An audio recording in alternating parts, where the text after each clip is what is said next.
1980년대 초반 상황은 매우 암담했습니다. 이러다 보면 우리나라 자동차 산업 다 망한다. 그러면 기아 자동차는 승용차를 못 만드는 거예요? 야, 이렇게 해가지고는 회사 망하는 거지. 근데 이제 이런 절체절명의 상황에서 만들자는 아이디어를 떠올린 거죠. 그럼 이런 힘든 상황들이 언제 바뀌기 시작하는 거예요? 지난 시간에 우리나라 70년대 말 물가 상승률이 어마어마했었다. 20-30%에 육박했다. 네, 근데 이걸 80년대 물가 안정기에 이제 접어들게 했다. 네네. 요 이야기까지 좀 해봤었어요. 그렇죠. 그래서 물가가 안정이 됐으니까 그러면 모든 문제가 해결되고 해피엔딩이면 참 좋겠지만, 근데 또 고비가 있다고 하셨죠? 그렇죠. 사실 물가 안정을 시키는 가장 큰 이유는 뭐냐면 수출이 제대로 돌아가기 위해서 이제 그렇게 한 거죠.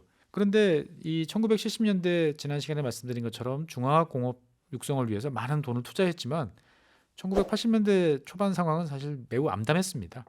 암담이라는 표현은 예, 너무 심한 거 아닐까요? 정말 암담했어요. 정말 암담했나요? 왜냐하면 1979년 2차 오일 쇼크가 오니까 일단 세계 경제가 이제 얼어붙었죠. 수출해서 팔아야 맞아. 되는데 오일 시장이 쇼크. 죽으니까 뭐 공장을 돌리기가 너무 힘들어지는 거죠. 네. 그 다음에 이제 우리 투자 규모가 너무 컸어요. 그러다 보니까 필요 이상의 산업 시설이 너무 넘쳐나던 문제도 또 있었습니다. 어떻게 보면 우리가 이걸 다 빌려서 만든 거잖아요. 예, 근데 너무 크게 만들었나? 그렇습니다. 그러니까 정부에서 돈을 싸게 빌려주니까 네. 이왕이면 많이 빌려서 크게 하는 게 좋지라고 다들 생각을 했던 거고, 정부도 이왕 하는 김에 적어도 아시아 1위 수준 정도는 돼야지라고 생각을 했던 거죠. 네. 그러다 보니까 이제 당시 기준으로서는 이제 과잉 투자가 이제 많이 이루어졌던 거죠. 네. 그리고 이런 공장에서 만들어진 상품들이 국제적으로 경쟁력을 갖추려면 시간이 필요했는데 이런 기간을 버틸 만한 여력이 사실 별로 없었죠. 그렇죠. 지금도 왜 우리 그런 얘기 하잖아요. 돈이 돈을 번다고 자금력이 있으면 그렇죠. 당장 힘들어도 버틸 버티고. 힘이 있는데. 맞습니다.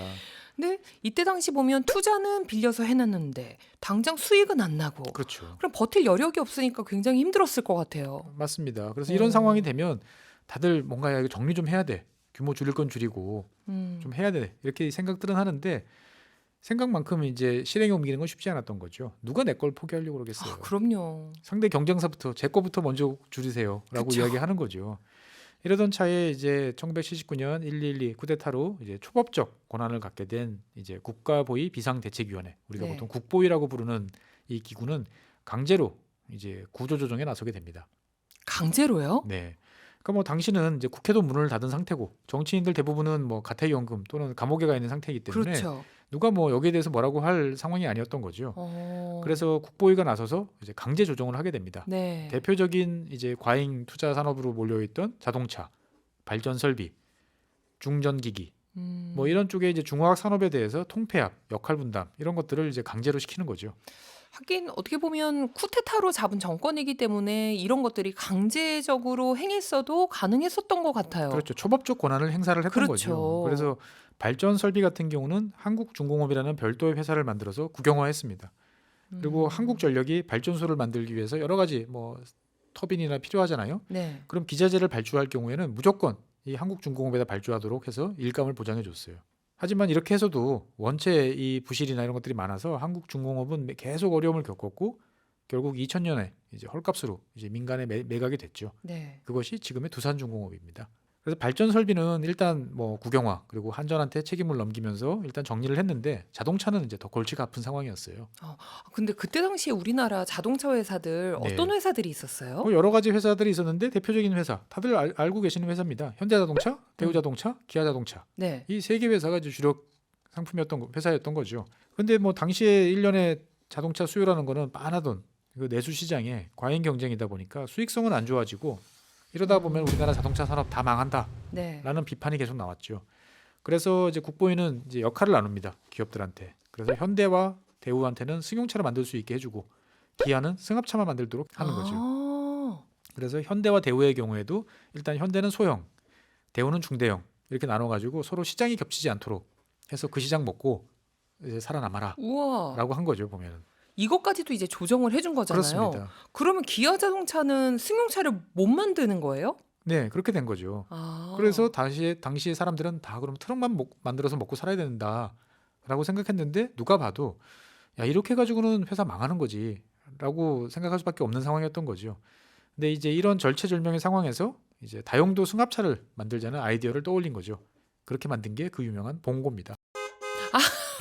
아, 봉고가 그럼 이때 이렇게 예. 나왔군요. 그래서 지금도 이제 다인승 승합차라고 그러면 다 그냥 봉고라고 부르잖아요. 그렇죠. 예. 대명사가 돼 버렸잖아요. 예, 대명사죠, 그냥. 네. 예, 이 여기서 유래된 거예요. 봉고차. 예, 그래서 기아 자동차는 이때 이제 부도의 위기에서 벗어나서 80년대 초반 힘든 시기를 넘기고 그 다음에 80년대 후반서부터 이제 승용차 시장에 다시 진출을 하면서 이제 살아나게 되는 거죠.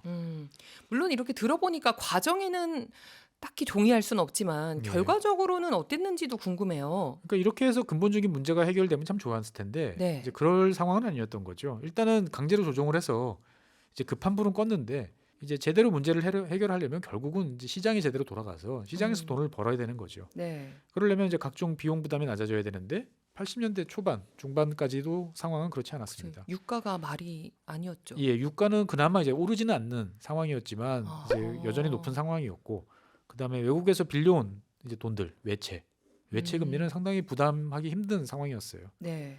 그러니까 벌어서 외국에 수출해서 이 돈을 갚아야 되는데 우리가 계속 무역 수지가 이제 적자다 보니까 이 높은 이자를 이제 부담할 수밖에 없었던 상황이 이어졌습니다.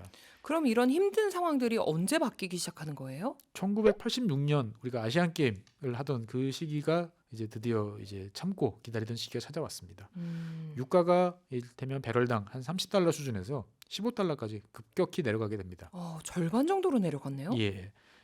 그리고 이제 미국도 1980년대 초반에 이제 물가를 잡기 위해서 대폭적으로 이제 이자율을 이제 인상을 했었는데 이제 물가가 어느 정도 안정화되고 나니까 미국도 경기를 이제 부양하기 위해서 금리를 낮추면서 국제 금리도 같이 낮아진 거죠.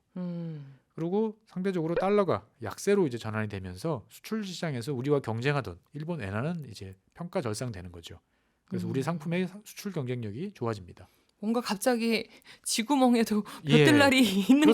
것처럼 야, 이 중에 보이는데요? 하나만 좀 있어도 좋겠다 싶었는데 세 가지가 다 여러 가지가 딱 좋아지는, 도와주네요, 지금. 예, 그런 상황이 생긴 거죠.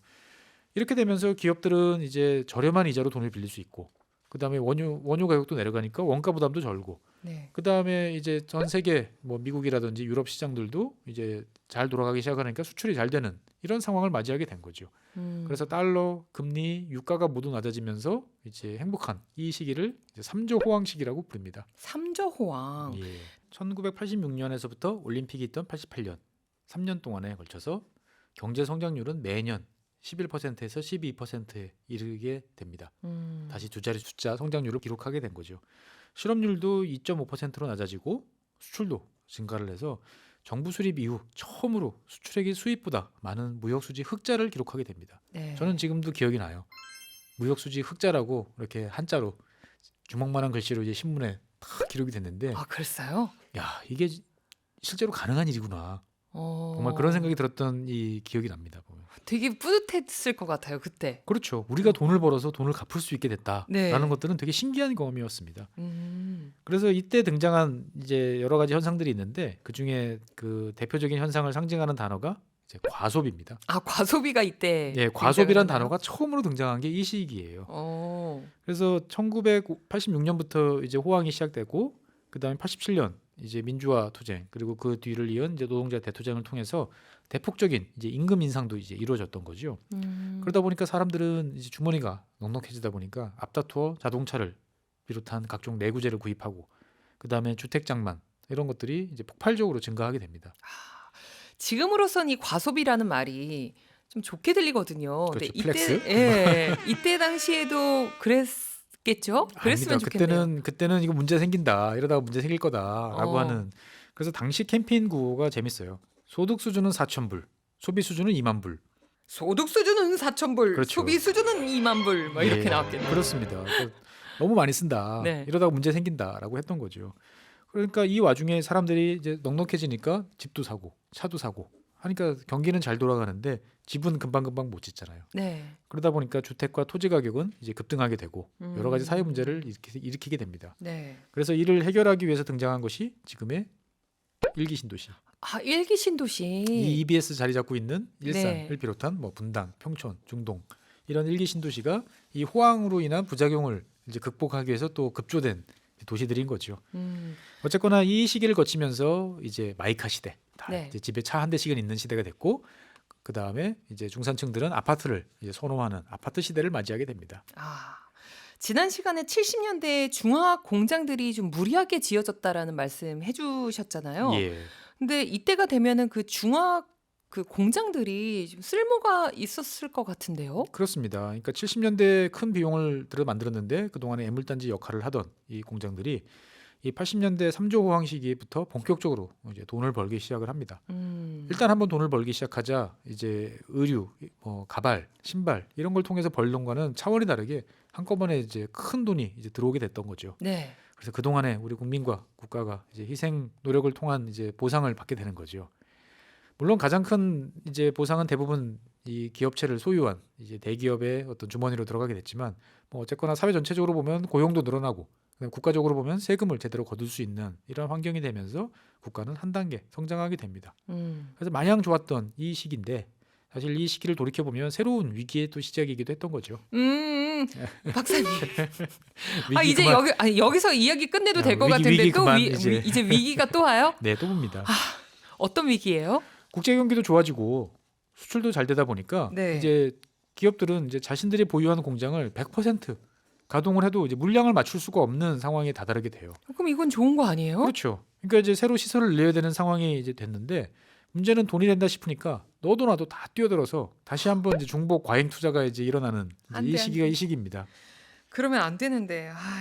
근데 물량을 맞추자면 투자를 더 할 수밖에 없는 상황일 테고 발전을 위해서는 사실 경쟁도 필요하긴 한 건데 말이죠. 그렇죠. 세상 만사가 다 적당하면 좋은데 과하면 꼭 문제가 되는 거죠. 너도 나도 뛰어들었던 게 또 문제가 됐나 그렇습니다. 봐요. 그러니까 이 당시부터는 어느 기업이 내가 어느 분야에 투자하겠습니다라고 그러면 알아서 할 수 있는 거예요. 그 전까지는 정부의 허가를 다 받았어야 돼요. 네. 그래서 당시에 최고로 핫한 산업 분야는 어디였냐면 석유화학 산업이었습니다.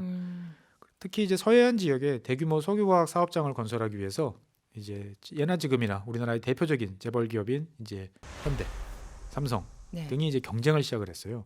근데 이 경쟁이 정말 과도할 수준이었습니다. 그러니까 첫 번째 누가 더 빨리 완공하느냐 경쟁이 붙었어요. 아, 그래요? 예. 그다음에 같은 공장이 옆에 붙어 있으면 거기 들어가는 수도, 뭐 항만, 도로 이런 거 같이 쓰면 되잖아요. 절대 하나도 안 썼어요. 다 따로따로 다 건설했습니다.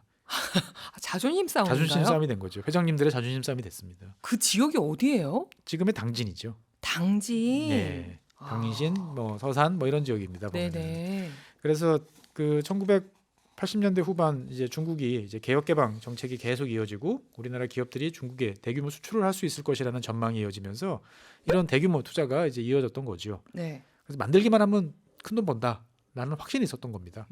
그래서 석유화학뿐만 아니고 철강, 자동차, 반도체 등 거의 모든 분야에서 기업들은 대규모 투자를 단행해서 1990년대 중반까지 엄청나게 생산 능력을 키웠습니다. 실제로 그때까진 또 잘 됐잖아요. 그렇지요. 어. 근데 90년대 중반이면 하하, 이거 아하. 90년대 중반 이거 위험한 시기죠. 예, 곧 IMF 그게 올 때가 됐는데. 맞습니다. 그러니까 이런 막대한 비용들을 이제 국내 저축으로만은 조달할 수가 없었죠. 네. 그러다 보니까 당시 우리 기업들은 해외에서 저렴한 이제 외채를 단기로 들여와서 장기 투자로 이제 써먹었던 거죠. 네. 모든 게 잘 돌아갈 때는 계속 대출을 연장해 줍니다. 그렇죠. 예, 이자를 잘 갚으니까. 근데 힘들면은 이자 연장 안 해주잖아요. 그렇죠. 대출 연장 안 해주는 거죠. 네. 1997년 들어서 이제 상황이 이제 국제 금융 상황이 이제 변하면서 대출 연장이 안 되기 시작했고 기업들이 이제 부도가 나기 시작을 했습니다. 그러면서 이제 원화가 가치가 이제 평가절하되는데 이를 놔뒀어야 되는데 이를 또 무리에 막으려다가 이제 외환 보유고가 바닥이 나는 상황이 벌어지면서 이제 외환위기, 보통 우리가 이야기하는 IMF 사태를 이제 맞이하게 됩니다. 정말 온 국민이 예, 너무나도 힘들었던 시기였잖아요. 맞습니다. 고난의 시기였죠. 고난의 시기였죠. 네. 그러니까 생각해 보면 86년 3조 호황으로 막 호황을 누렸는데 딱 10년 후에 사상 최악의 이제 사태를 맞이한 거죠. 맞아요. 그래서 이 사이 이 기간에 이제 많은 기업들이 문을 닫고 통폐합되거나 해외에 매각됐죠. 근데 참 신기한 거는 이제 힘든 시기였지만 이때 어떻게든 살아남은 기업들은 곧이어 또 큰 기회를 얻게 됩니다. 중국의 폭발적인 성장이 이제 2000년부터 이제 본격화되면서 우리나라는 네. 엄청난 도움을 받게 됩니다.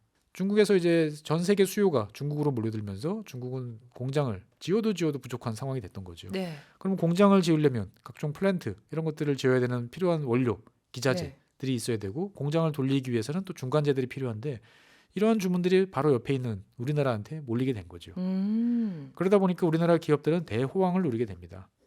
그러니까 역설적으로 IMF가 왜 왔지? 라고 생각해 보면 너무 과잉 투자했어. 이런 이야기를 하는데 네. 그 과잉 투자의 결과물이 어쨌든 간에 우리나라에 있는 대규모 시설이었잖아요. 생산 시설. 네.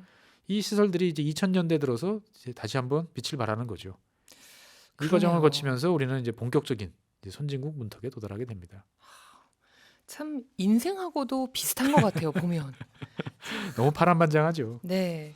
돌이켜 보면 약 40년 사이에 정말 많은 일들이 있었구나 싶어요. 네, 되돌아보면 야 어찌 살았나 싶어요. 근데 다 네. 하셨잖아요. 다 살아왔는데 네.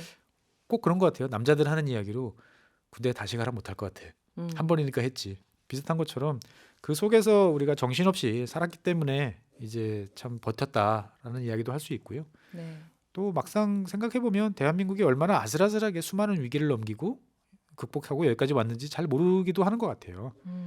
그러니까 어떻게 보면 우리는 우리 스스로한테 되게 엄격한 것 같습니다.